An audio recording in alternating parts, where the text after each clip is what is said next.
Pemirsa, Asosiasi Pemerintah Provinsi seluruh Indonesia menjamin kinerja pemerintah daerah untuk melaksanakan program dari tingkat pusat.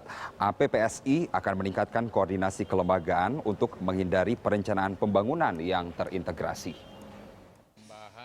Ketua Umum APPSI Syahrul Yassin Limpo bersama sejumlah pemimpin daerah seperti Gubernur Jawa Barat Ahmad Heriawan dan Gubernur Jawa Timur Soekarwo bertemu dengan Wakil Presiden Yusuf Kala.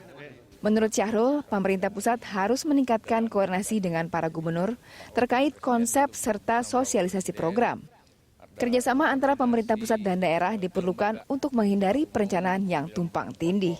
Oleh karena itu semua konsepsi dan program, apakah itu program yang bersifat darurat, quick program, program apa saja termasuk pengendalian apa saja, sebaiknya dikoordinasikan dengan gubernur sehingga kita menghindari katakanlah bias, satu merencanakan ke kanan, kemudian yang lain merencanakan ke kiri, akhirnya kita tidak satu gerakan.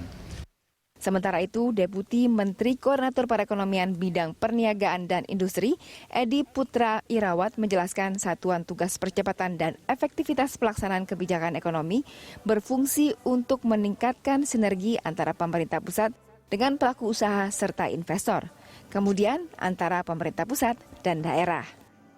Berdasarkan keputusan Menko Perekonomian nomor 80 tahun 2016, Satgas terdiri dari 4 kelompok kerja yang membidangi kampanye dan diseminasi kebijakan, percepatan dan penuntasan regulasi, evaluasi dan analisa dampak, serta penanganan dan penyelesaian kasus. Nah, ini yang paling seru tuh di jam 4 ini, karena banyak sekali perilaku, ya, artinya perilaku yang di KL maupun di daerah maupun masyarakat sendiri yang sebenarnya tidak membuat kebijakan itu efektif. Saya mengambil contoh lah, misalnya ada misalnya perda ya kan, yang tidak sesuai, labelisasi yang tidak jalan.